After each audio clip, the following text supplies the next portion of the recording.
finals go this week? It went well. I had two, one in person on Monday and then an online on Tuesday. And I actually just finished my degree, so I'm done with, college for this year. Wow. Must be nice, yeah. What do you do now? I was just talking to Todd about that. I told him I need to pick up a new hobby. And he recommended just getting more sleep, so I'll probably do a little bit of that and, find ways to be productive in the mornings, but our afternoons are pretty busy. Yeah, you guys finally have like a 3-game week. Midweeks this week, finals helps with that, but what's it been like to kind of get a little bit of rest, get off your feet a little bit? Yeah, it's been nice. We're still doing what we need to do, especially coming off like a game like Sunday. I think everyone was pretty hungry this week. With 2 off days, Monday and Wednesday off, a lot of guys were just getting their individual work in. I saw a lot of guys at the field hitting, infielders taking ground balls, pitchers throwing. So it's not a huge workload difference, but less time as a team, which, is nice in a way of getting extra rest. But I think that we're going to be pretty eager to practice today and just spend more time together.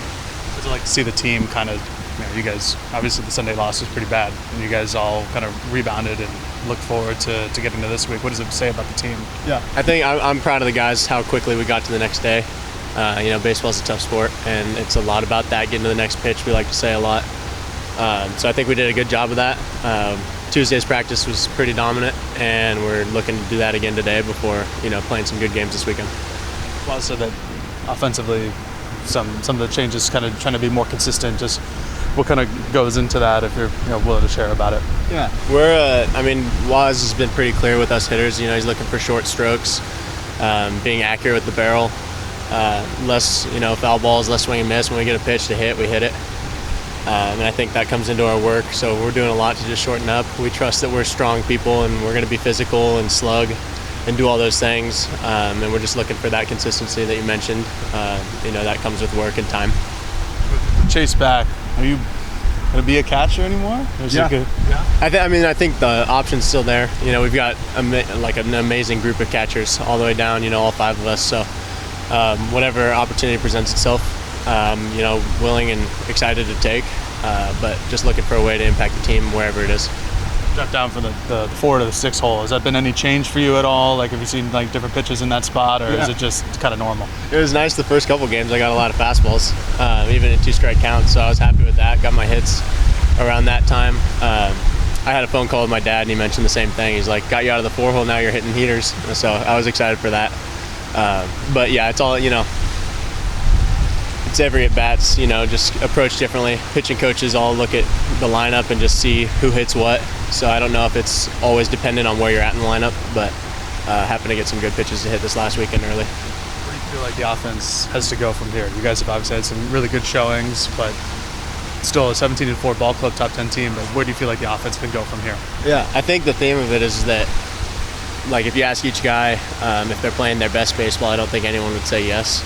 And we still have results to show for it that we're doing well. So the question is, what's it going to be like when we are playing our best baseball?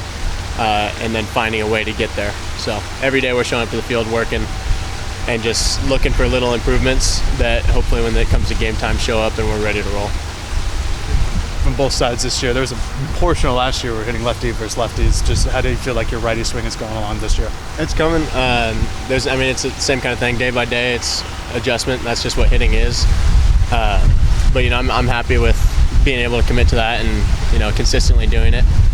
From a feel aspect, that was kind of what got in the way last year. I just felt way more comfortable left-handed, especially with a couple of the injuries and the stuff that was going on last year.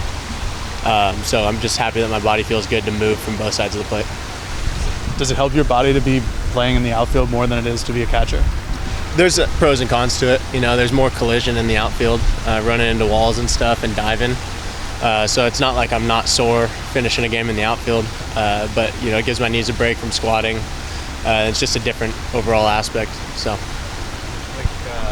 After one of your diving catches last week, Waz said you must have learned that from Betcher.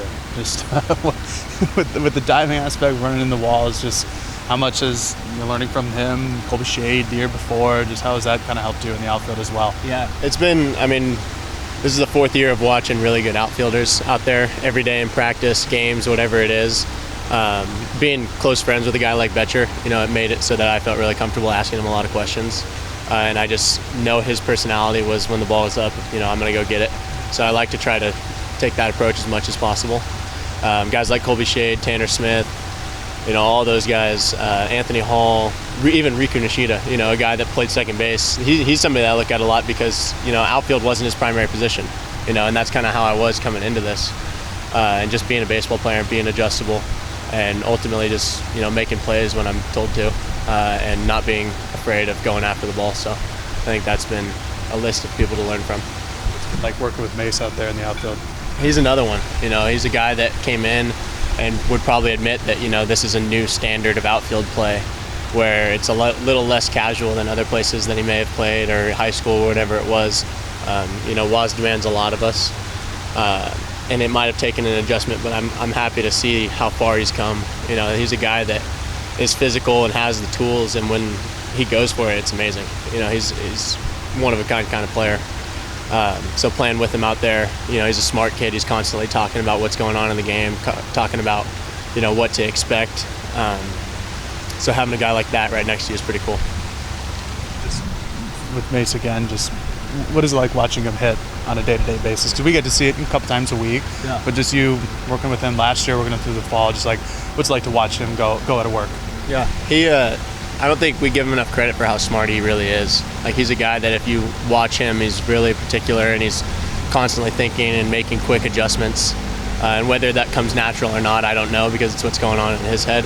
But he's a really smart hitter, and he understands the swing and he understands how to hit a baseball, which is one of the hardest things to do. And he happens to be really good at. So it's cool to watch. The pop, the strength, all that stuff's there.